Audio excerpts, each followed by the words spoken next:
Comunicativos, me da mucho gusto saludarlos. Este video ya se los debía y finalmente está listo. Miren, durante el siglo XIX, las ambiciones expansionistas de los Estados Unidos, junto con la indiferencia y malas decisiones del gobierno mexicano, concluyeron en que nuestro país perdiera más de la mitad de su territorio. Este pasaje aún sigue siendo doloroso para los mexicanos y en esta ocasión les voy a platicar de cómo México perdió sus territorios del norte. Además, quédense hasta el final porque les voy a contar si es posible reclamar estas tierras a los Estados Unidos. Soy Emilio Pineda. ¿Me acompañan?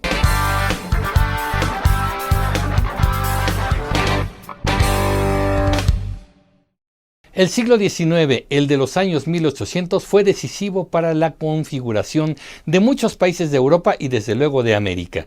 Mucha de la configuración de las naciones tal y como las conocemos actualmente fueron tomando forma en este siglo. Recordemos que los Estados Unidos firmaron su declaración de independencia de Reino Unido el 4 de julio de 1776 e iniciaron su conformación como una nueva nación.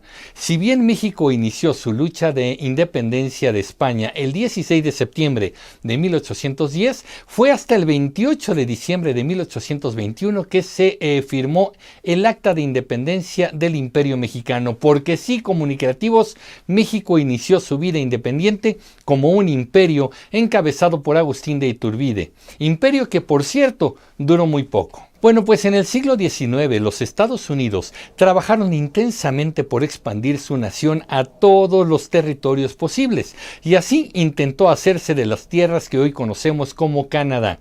La verdad es que fracasaron en el intento, ya que no lograron convencer ni someter a Francia e Inglaterra, quienes eran los países que poseían territorios en dicha región. Al no poder hacerse de los territorios del norte, voltearon su mirada al sur. Así lograron comprarle a Francia la extensión territorial que hoy conocemos como Luisiana en 1803. El costo que el presidente Jefferson pagó al país europeo fue de $15 millones.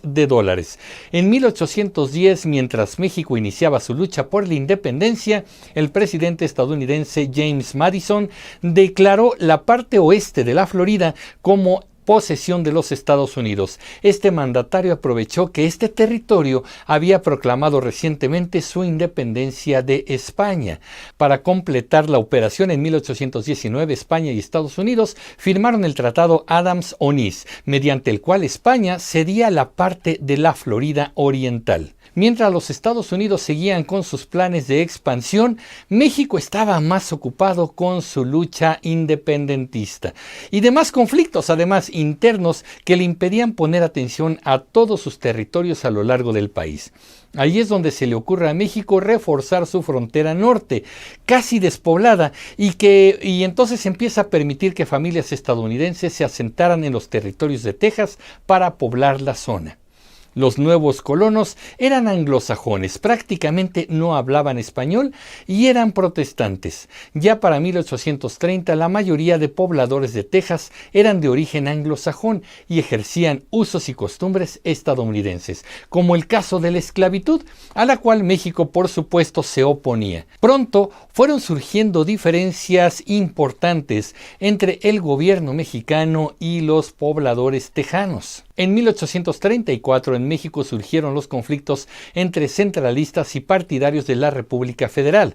Los tejanos se dieron cuenta que pronto serían también parte del conflicto. Aprovechando el desorden nacional, los tejanos se levantan en armas y en 1836 declaran su independencia de México y se conforman como un país independiente. El gobierno mexicano se opone a dicha independencia y las tropas del presidente Antonio López de Santa Anna combaten en ese territorio.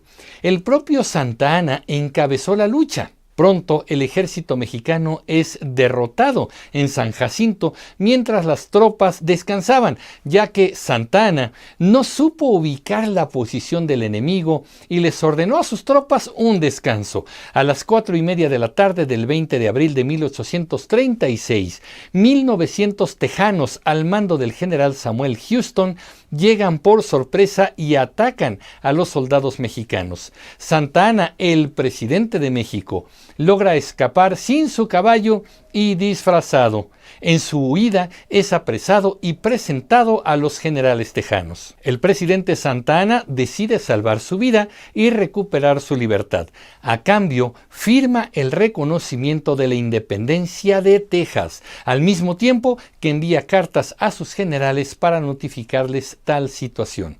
Así, este territorio se independiza de México definitivamente, y el general Houston es electo presidente de Texas. El 28 de febrero de 1845, el Congreso estadounidense aprobó la anexión de la República Independiente de Texas a los Estados Unidos. Dicha situación se consumó el 29 de diciembre de 1845, cuando Texas pasó a ser el estado número 28 de la Unión Americana. Debo decirles, por cierto, que quien inició las labores para poblar Texas desde un principio fue Moses Austin, quien obtuvo la concesión para llevar gente anglosajona a ese territorio. Moses murió al poco tiempo y la encomienda fue tomada por su hijo Stephen Austin, quien la logró consumar finalmente. Debido a esto, la capital de Texas fue nombrada como Austin y muchos lugares, así como regiones de Texas, se llaman igual. Gracias también a la victoria del general Houston y a que él fue el primer presidente de Texas, también hay una ciudad con el mismo nombre. Así México perdía con Texas más de 695,000 kilómetros cuadrados, pero la cosa no terminaría ahí. Con el pretexto del ataque de tropas mexicanas a los tejanos y debido a los deseos expansionistas de los Estados Unidos, pues el presidente James Polk declaró la guerra a México. Esto lo hizo el año 1845. Las tropas estadounidenses fueron ingresando al territorio mexicano hasta llegar a la Ciudad de México, la ciudad capital. En este triste capítulo, los mexicanos de la época vieron ondear la bandera estadounidense en el Palacio Nacional, justo ahí en el Zócalo de la Ciudad de México, y fueron testigos del ataque al castillo de Chapultepec, colegio militar en ese entonces, del que conocemos el pasaje famoso de los niños héroes, que podemos analizar, si ustedes quieren, en otra ocasión. Los estadounidenses exigían indemnizaciones por los soldados muertos en la independencia de Texas, y además grandes sumas de dinero para compensar daños y demás situaciones que les habían pasado. Al mismo tiempo en que las tropas estadounidenses tenían presencia en México, el gobierno de este país, de México, y enviados de los Estados Unidos se sentaron en la mesa para tratar de negociar un acuerdo de paz. El presidente Santa Anna, como siempre, estaba en su cargo de manera intermitente. A veces estaba, a veces no estaba. Para finales de 1847 y principios de 1848, el presidente interino de México era Manuel de la Peña y Peña, quien tuvo 2 periodos interinos en la presidencia. Se los voy a mencionar. Del 16 de septiembre al 13 de noviembre de 1847 y del 8 de enero al 2 de junio de 1848. Este último periodo es el que nos interesa, ya que fue Manuel de la Peña y Peña como presidente quien firmó el Tratado Guadalupe Hidalgo, mediante el cual México perdió otros territorios. Pero a ver, déjenme recapitular para ir entendiendo todo el contexto. México tenía a las tropas estadounidenses en su territorio y en su capital. Mientras se buscaba llegar a un acuerdo en las mesas de negociación de paz, Estados Unidos tenía exigencias y México quería que la invasión se acabase. La verdad, hay que decirlo así, que se firmaría un acuerdo entre 2 naciones verdaderamente dispares y México se sentía contra las cuerdas, como se dice normalmente en el argot del boxeo. Si bien México se opuso a muchos términos del tratado, no tuvo más remedio que firmar a favor de la paz. El 2 de febrero de 1848 se firma en la villa de Guadalupe Hidalgo, cerca de la Ciudad de México, el tratado con el mismo nombre. Esta firma fue celebrada incluso con una misa solemne y fue ratificada por ambas naciones algunos días después. Hay que decir que el presidente Manuel de la Peña y Peña no notificó a la nación sobre este tratado, sino algunos meses después. El daño ya estaba hecho. Algunos de los acuerdos más destacados del Tratado Guadalupe Hidalgo fueron, y se los voy a mencionar, la declaración de paz, que era lo importante para ese momento, el desbloqueo de los puertos mexicanos y la salida de las tropas estadounidenses del territorio nacional. La frontera entre ambas naciones quedaría delimitada por los ríos Gila y Bravo, y lo más doloroso, la cesión a los Estados Unidos de los territorios de lo que hoy conocemos como la Alta California, Arizona, Nevada, Utah y parte de Colorado, Nuevo México y Wyoming. La extensión de estos territorios era de 2.400.000 kilómetros cuadrados, más de la mitad del territorio mexicano en ese momento.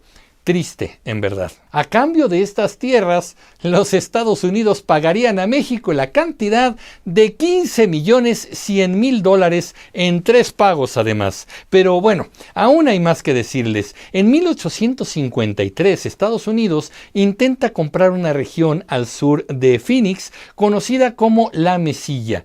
La verdad es que quería adquirir también los estados de Sonora, Chihuahua y la Baja California. El presidente Santana, quien de nuevo ya estaba en su cargo otra vez, negocia esta compra y solo acepta vender La Mesilla, con una extensión de más de 76.000 kilómetros cuadrados. A cambio, recibe $10 millones. Se consolida esta compra con la firma del Tratado de La Mesilla, también conocida como la compra Gadsden, por el apellido del general estadounidense que promovió justamente esta adquisición.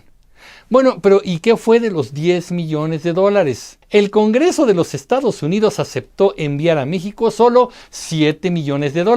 En el camino se perdió $1 millón y finalmente los $6 millones que llegaron a México, el presidente Santana los usó para sus propias necesidades. Su gente, los protocolos ceremoniosos que tanto le gustaban, y le permitió también este dinero permanecer en la presidencia unos años más. Bueno, pero aquí la pregunta, ¿se podría recuperar este territorio perdido?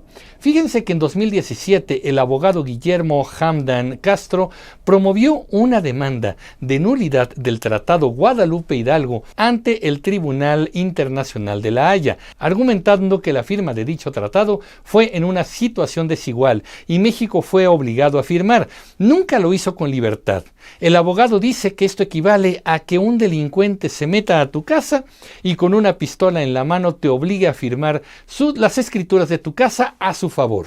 Este abogado dice que tal vez no se podrían recuperar los territorios, desde luego, pero sí se podría obligar a los Estados Unidos a pagar una enorme indemnización a México. ¿Ustedes qué opinan? Pues miren, viendo este capítulo de la historia, creo que podemos entender por qué las relaciones entre México y Estados Unidos siempre han sido tensas, siempre han sido de desconfianza y hasta de cierto rencor. Aunque muchos digan somos países hermanos, los políticos lo enuncian, la verdad tenemos ahí una rencilla histórica que hasta el momento no la hemos podido superar. Así están las cosas. A mí me gustaría que me dejaran sus opiniones aquí en los comentarios. ¿Qué opinan de esto? ¿Qué opinan de este pasaje histórico? Y yo les agradezco que hayan llegado hasta aquí. Por favor, suscríbanse al canal, que nada les cuesta, y denle clic a la campanita para que se enteren de los próximos capítulos de Comunicreando. Como siempre les pido, pónganle like a este video para que seamos cada vez más comunicativos. Yo soy Emilio Pineda. Los espero en el próximo capítulo de Comunicreando. Pásenla bien. Hasta pronto.